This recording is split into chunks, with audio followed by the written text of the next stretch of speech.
Sir, today, July 12th, marks the anniversary of the death of Alexander Hamilton at the hands of your Vice President, Aaron Burr.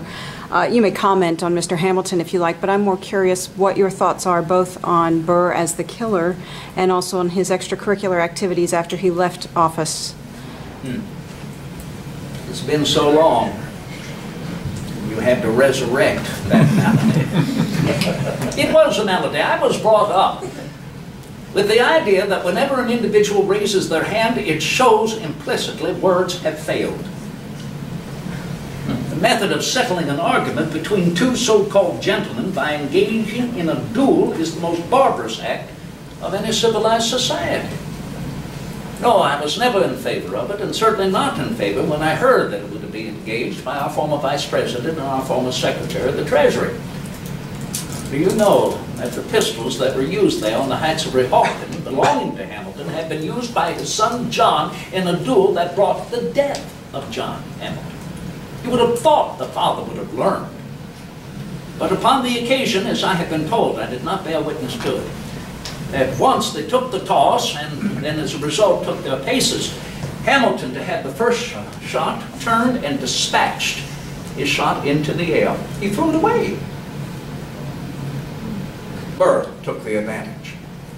Leveled his pistol directly and dispatched the mortal wound. They say he threw down the pistol, ran to Hamilton and exclaimed, "Mercy, what have I done?" It had been done. He knew it.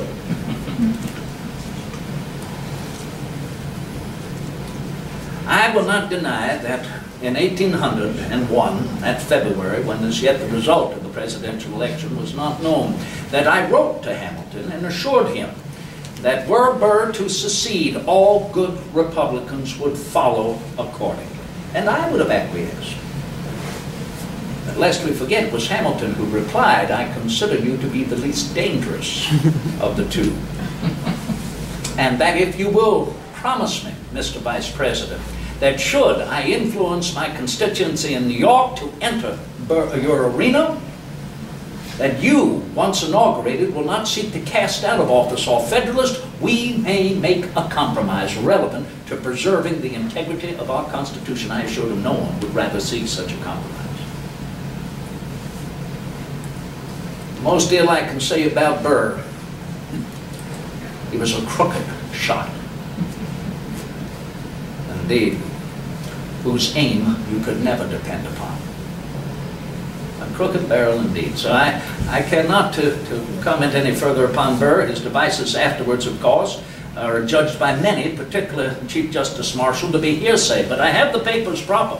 All of the evidence there that he was colluding, and I suppose it has become common knowledge now, for I believe our General of the Armies has just shown himself up, has he not, in the former conflagration with Great Britain. I'm referring to Wilkinson, James Wilkinson. He has left the service of our nation and colluded with whom? The Spaniards, on whose payroll they say he has ever been. But it was General Wilkinson who was colluding with Vice President Burr, and General Wilkinson who informed me of Burr's devices. I was expected to reveal that upon the high bench before our former Chief Justice then, Richmond, but claimed executive privilege not to enlighten our nation to this. That must be held in the hands of the Chief Magistrate, particularly for the safety and defense of our nation. As far